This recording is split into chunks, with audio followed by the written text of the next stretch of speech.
Hello, friends. This is Dave Hurwitz, executive editor at ClassicsToday.com, here with the next in the Paavo the Parvo. No, he's not a parvo. That kills your pet. That's a virus.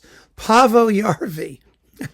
Yeah, he could use one name, Parvo. It sort of covers both things, doesn't it? Well, no. Anyway, Paavo Järvi's Haydn London Symphonies cycle. The first one had the drum roll and the clock. The drum roll was very good. The clock, well, not so much. This has numbers 94, 99, 95, and 98 on 2 discs. And I got this from RCA Japan, I believe. I'm trying to think. It doesn't have anything Japanese on it usually.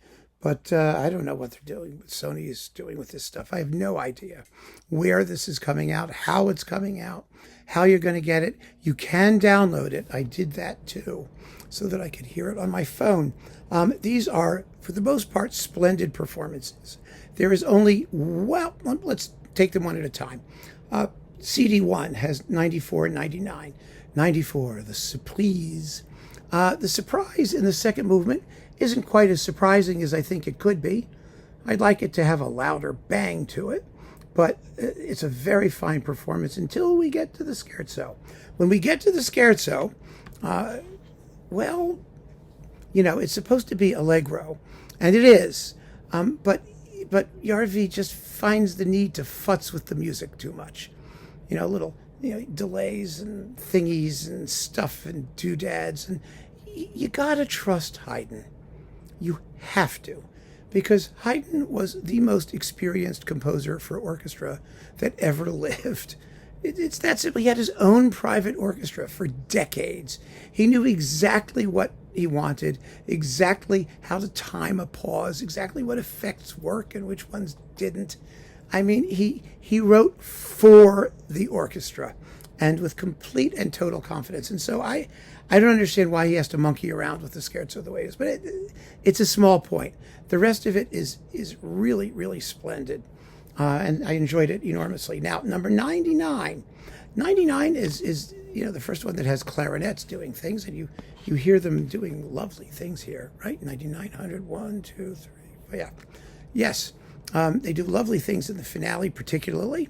It's an exciting, brilliant performance. Nobody matches Leonard Bernstein in the finale. Nobody. I wonder why. It just seems to be you can hear the trumpet parts so much better in that modern orchestra performance. Maybe they're not even playing the authentic trumpet parts. I have no idea. But that aside, again, it's a first-class performance. Absolutely wonderful. So next, well, 95. This is a great performance of 95. 95 gets very little attention. It's the odd man out because it's the only symphony in a minor key. It has no slow introduction. It's not in a heavy-duty minor key like so many other C minor or minor key things by Mozart or Beethoven, pardon me. Beethoven's Fifth, Mozart G minor. You want to have darkness and pathos. It's not Haydn's thing.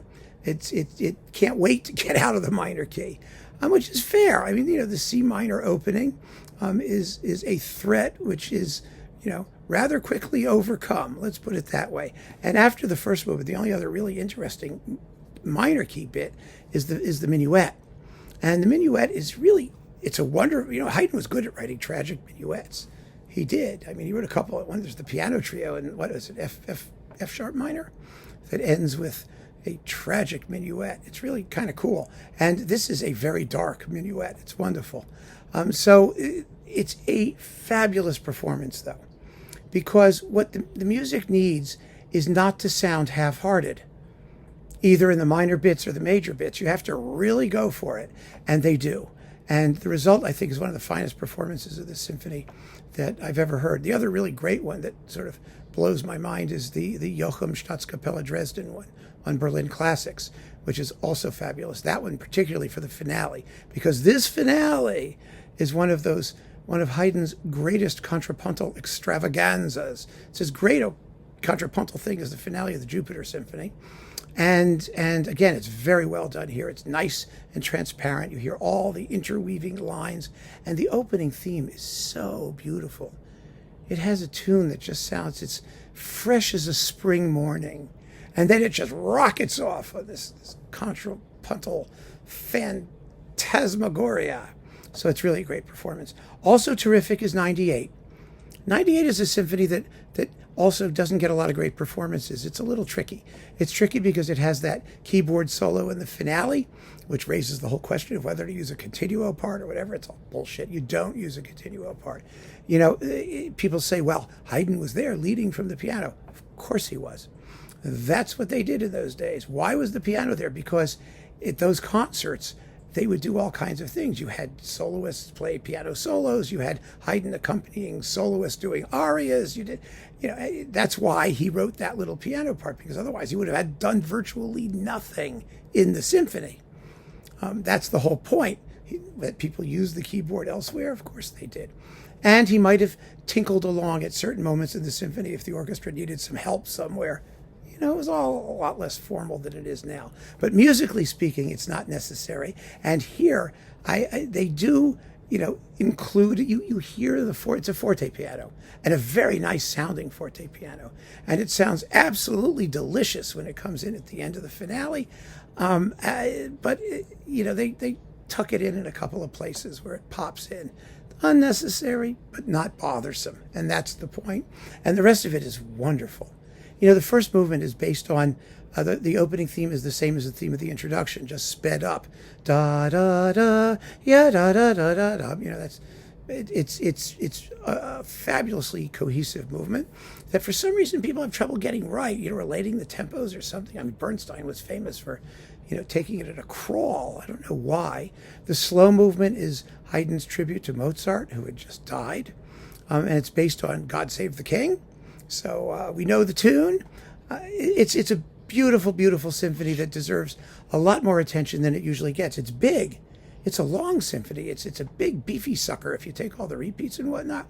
So this performance is first class. Absolutely first class. So this is better, I think, than the first release, which only had 2 symphonies and was batting 50%. These are all good, with the only minor exception of the minuet of the Surprise Symphony, but you know, you can get past it. So go for it. I mean, the Deutsche Kammerphilharmonie Bremen, that's what they are always tremendous, and I really am looking forward now to the next issue. I hope it arrives soon. So keep on listening, friends. Thanks for joining me. Take care.